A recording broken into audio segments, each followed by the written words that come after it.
అన్న నమస్తే అన్న. ఆయన నమస్తే. పవన్ కళ్యాణ్ గారు ఏపీ రాష్ట్ర రాజకీయాల్లో కీలకమైన పాత్ర పోషిస్తున్నారు. అయితే గత 2-3 నెలల నుంచి కూడా పవన్ కళ్యాణ్ గారు కనిపించలేదని చాలా మంది క్వశ్చన్ చేస్తున్నారు. సో మీరు ఏం చెప్తారు దాన్ని? వాస్తవానికి మీరు అన్నట్టు ఒక రాష్ట్ర రాజకీయాలనే కాదు, దేశ రాజకీయాలనే పవన్ కళ్యాణ్ గారు ఒక పెను మార్పుగా మారారు. వాస్తవానికి మనం చూసినట్టయితే మొన్నటికి మొన్న మన నరేంద్ర మోడీ గారు కూడా మేరా సాత్ పవనే అన్నాడంటే అర్థం చేసుకోవచ్చు.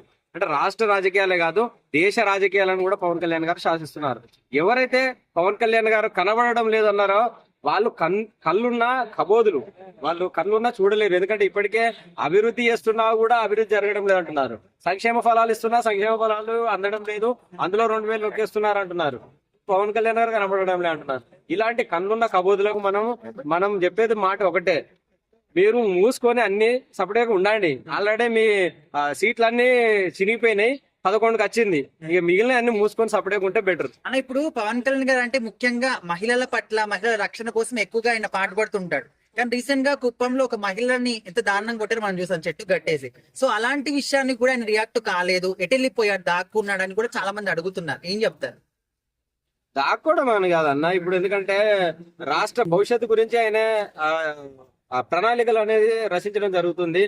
కొన్ని ఇప్పుడు మీటింగ్స్ కూడా అరేంజ్ చేసుకుంటున్నారు కలెక్టర్స్ తోటి, కానీ అన్ని సంక్షేమ వాళ్ళకి సంబంధించిన రాష్ట్ర భవిష్యత్తు గురించి ఆయన తిరుగుతున్నాడు. ఇప్పుడు కుప్పం సంఘటన ఒకటే కాదు, ఏదున్నా అది అందరి సమిష్టి బాధ్యత ఉంటుంది. ఒక మహిళ అనేది దానికి కూడా రాజకీయాలకు లాగడం సరికాదు. ఎందుకంటే ఆమె రాజకీయాలు చేసే మహిళ కాదు, ఆమె కామన్ చిన్న సాధారణ మహిళ. అలాంటి మహిళలను కూడా రాజకీయంగా వాడుకోవడం అనేది ఇదే వైసీపీ పార్టీకి నిదర్శనం. ఏంటంటే వాళ్ళు చేసే ఇట్లాంటి ఏదైతే ఉన్నాయో పవన్ కళ్యాణ్ గారి ఎప్పటికైనా మానుకోవాలి. ఎందుకంటే సాధారణ మహిళ ఏదో అప్పు చేసిందట, సరే ఏది చేసినా ఆమెకు రాజకీయాలు ముడిపెట్టడం సరికాదు. అంటే ఏదేమైనా ఆయన సినిమా బిజీలో లో ఉండొచ్చు, ఏదో ఒక బిజీలో ఉండి ఇట్లా రాలేకపోతున్నాడు అనుకోవచ్చా? తప్పకుండా అండి. ఎందుకంటే ఇప్పుడు డిప్యూటీ సీఎం పదవి అనేది మామూలు పదవి కాదు. రేపు మాపో ముఖ్యమంత్రి కావాల్సిన వ్యక్తి, ఇప్పటికే కేంద్రంలో చాలా కీలకంగా వ్యవహరిస్తున్న వ్యక్తి. సో అనేక బిజీ షెడ్యూల్స్ ఉంటాయి. సో ఏదేమైనప్పటికీ సాధారణ ఏదైనా చిన్న ఇష్యూ జరిగిన పవన్ కళ్యాణ్ గారికి ముడి పెడుతున్నారు. ఎంతవరకు కరెక్ట్? అసలు సొసైటీలో ఎక్కడైనా, ఏ ప్రపంచంలో ఏ దేశంకి వెళ్ళండి, ఎక్కడైనా చిన్న చిన్న ఘటనలు జరుగుతూనే ఉంటాయి. కొట్టినంత మాత్రాన, తిట్టినంత మాత్రాన పవన్ కళ్యాణ్ రావాలి. అంతకుముందు కూడా వాడు పిచ్చోడు ఉండే, కత్తి మహేష్ గాడు, వాడు ఇది ఆ హీరోయిన్ తోటి సంబంధం ఉంది, ఇక్కడ ఇదైంది, పవన్ కళ్యాణ్ రావాలి. ఏది జరిగినా పవన్ కళ్యాణ్ రావాలి, ఏది జరిగినా పవన్ కళ్యాణ్ రావాలి. పిచ్చోళ్ళ మంచోళ్ళ, తెలిసి మాట్లాడుతుర్రా, తెలియక మాట్లాడుతుర్రా, కొంచెం అన్న అవగాహన ఉందా లేదా అనేది అసలు వైసీపీ పార్టీకి అర్థమైతలేదు నాకు. ఎందుకనండి ఏ రాష్ట్రంలోనైనా ఉంటాయండి, ప్రపంచ దేశాలలో కూడా ప్రతి ఒక్క దేశంలో, ప్రతి ఒక్క రాష్ట్రంలో, ప్రతి ఒక్క గ్రామంలో ఏదో చిన్న చిన్న ఇష్యూలు ఉంటాయి.